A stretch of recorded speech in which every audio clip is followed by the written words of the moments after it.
Hi, I'm Todd Anderson. Welcome to my deck tech, Woo! along with Brian Brown doing. Today we're going to be playing a black splashing green devotion deck, and the green splash is super light. I'm not sure if I should be playing more green cards, but I picked the ones that I thought would be best to complement the mostly mono black strategy. Let's go and take a look at the deck and talk about all the new cards and all the weird interactions and stuff. So first off, we have 4 copies of Rakshasa Death Dealer as our pack rat.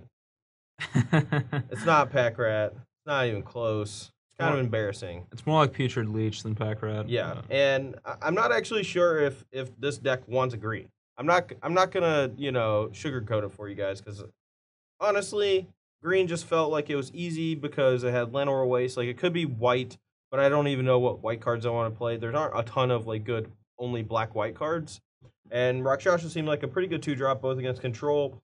It's solid on defense and offense. It's good late and early. It's a very versatile threat. Dim Protectors, the other green card, allows us to rebuy, discard, removal, or big threats depending on what stage of the game we're in. We're not playing like Satyr Wayfinders and Deathmiss Raptors and stuff. That's not really what this deck wants to be trying to do. But I think that just like the Abzan control decks, having Dim Protector as just a late game spell that can just start either like chaining back Dim Protectors, it just gives you a really good long game. So the new cards in the deck, we're playing 3 copies of Liliana Heretical's Healer. I want to say Heretical, but I know that's not right because whatever. Heretical's Healer, Erebos' Titan. So let's talk about these cards for just a minute. So Erebos Titan, 4 mana 5/5, lots of text, but honestly, the only thing that really matters about this card is that when your opponent has no guys, it's indestructible. Yeah.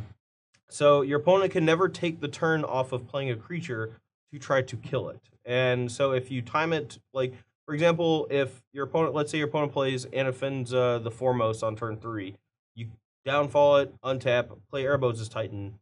They can't spend their entire turn playing Hero's Downfall. They have to play a creature first and then kill it. It does still die to Abzan Charm because that exiles. There are other ways to get rid of it, but right.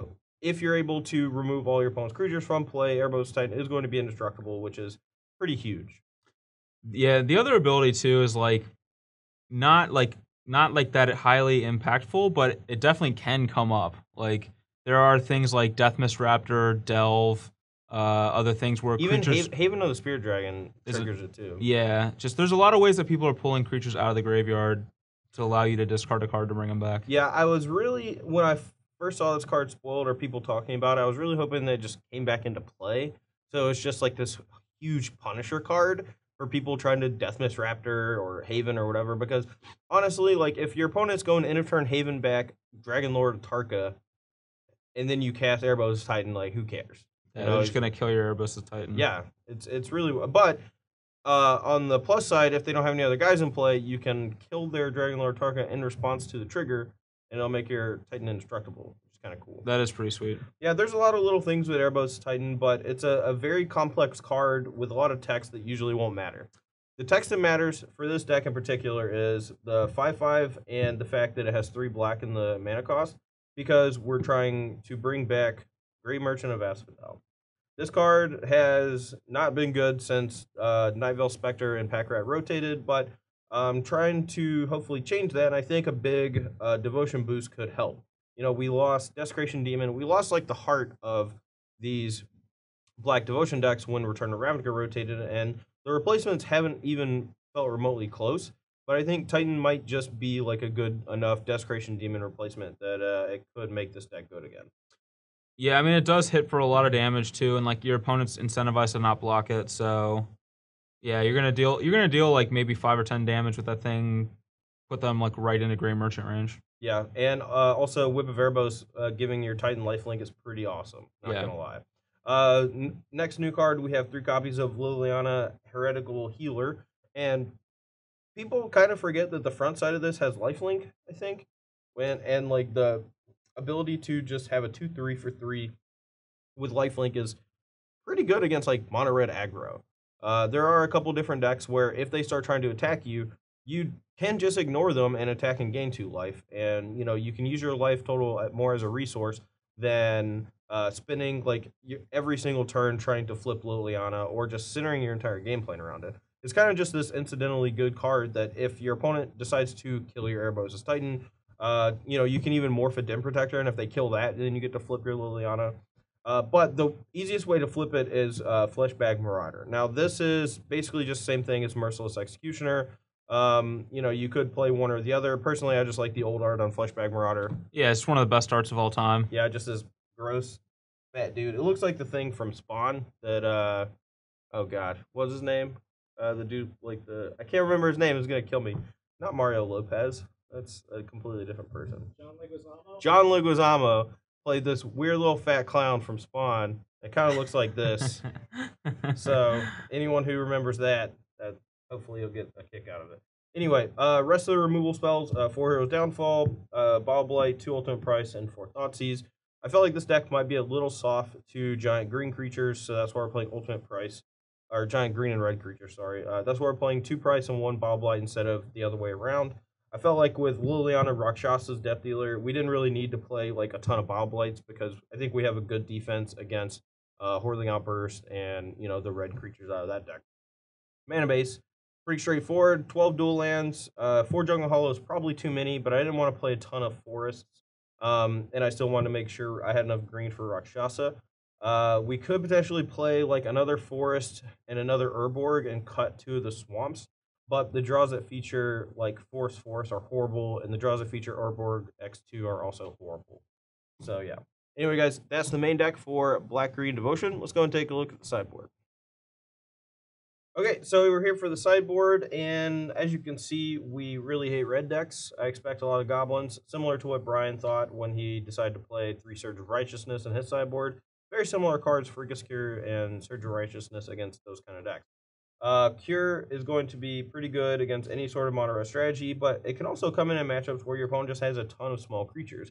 Kytheon decks being a prime example. I'm probably going to bring in against Brian because it kills Anafenza, Kytheon, and Knight of the Water Orchid, and it could have applications in other matchups as well.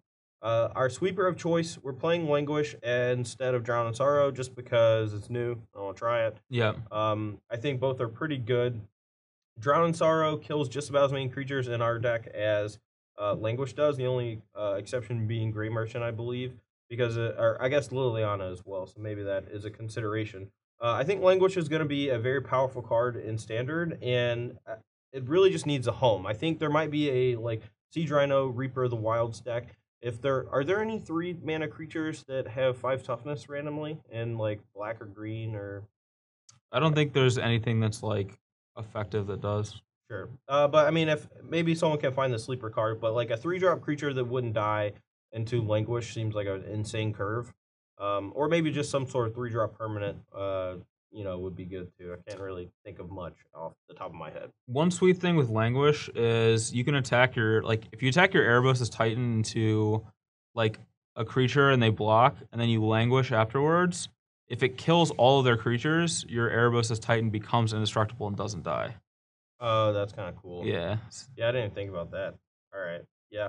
So the original version of this deck when I was building it yesterday had Languish in the main deck, and then I kept adding more and more creatures to try to make my devotion count higher, and I'm like, this is not good. This is not going to work. So yeah, we just put in the sideboard. Going to give it a try. Liliana Vest, 3 Duress. Those come in against control decks. 2 Taskers, they go really well alongside this moving up to more discard plan. Also against things like Mono Red or basically just non-mid-range opponents, being able to just have a ton of cheap removal like Freakus Cure. Duress is actually pretty good against the Mono Red decks right now because they all play Hordeling Outburst, Stoke the Flames, and Dragon Fodder, and they might even play other stuff like Wild Slash. So Duress is pretty good against them, but you can bring in these 7 cheap removal spells and 2 Tasker and have 1-drop discard into 2-drop removal into turn 3 Tasker, which is kind of cool. I guess no, we don't have fetch lands.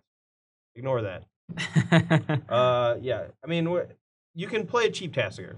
Yeah. End of story. You can play spells and then play Tasker. Yeah, he's great. Devil's great. So 2 Self-Inflicted Wound. This could possibly just be more copies of Merciless Executioner or Fleshbag Marauder, since those work really well with Liliana. But I want to have another 2-drop removal spell in the sideboard to help out against things like Heroic, so we can just start killing their guys as early as possible. So, all right, guys, that's going to be all for Black Green Devotion. Be sure to check out the match right down below.